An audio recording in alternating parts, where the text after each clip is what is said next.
परमात्म्याचं दर्शन होऊ शकत जगाची वेळे न दिसे तुका म्हणे ऐसे तो त्रुटी शकत याच्यामध्ये तुमचा वेळ बसणार नाही तिथं तुम्ही तुमची हुशारी दाखवली नाही वैष्णवाची तुझ मोक्षाचा एकांत म्हणून सद्गुरु चरणी एकांतात बसून हे वर्म बोलायचं असतं का अनुभवाचं असतं तसं बोटानं दाखवू तुला रे सद्गुरूच्या मुला बोटानं दाखवायचं नाही काही घेऊ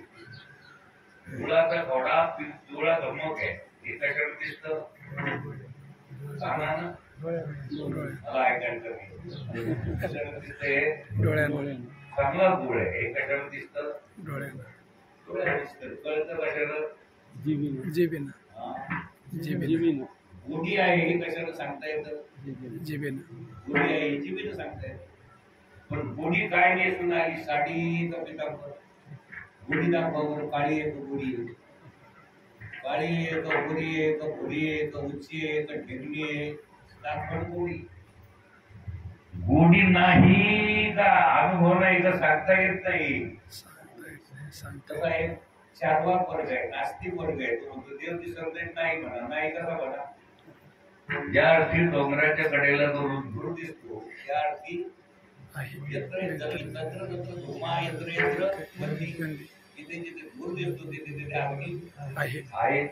हनुमान प्रमाणे ज्या अर्थी तुम्ही आम्ही बोलता त्या अर्थी आत्मदेवता आहे चैतन्य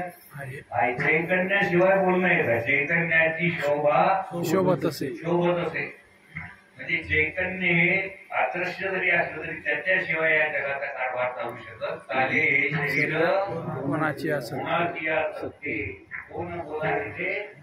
सगळ्याला हलविणारी चालविणारी वृक्षाची ही पानं हले ज्याची सत्ता राहिली अहंता अशी त्याची शक्ती आहे त्या शक्तीचं नाव आहे विष्णू सहस्त्रनाम नाव आधार पण शक्ती मात्र एक ते चैतन्य एक देव मात्र नाव त्याला आधार आहे अमरकोशामध्ये तर कितीतरी नाव आहे अमरकोश नावाचा एक ग्रंथ आहे त्याच्यात कितीतरी नाव आहे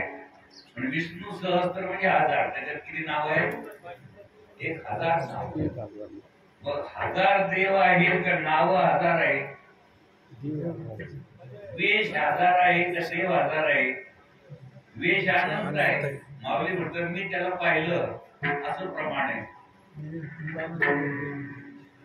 आनंद रूपे आनंद रूपे आनंद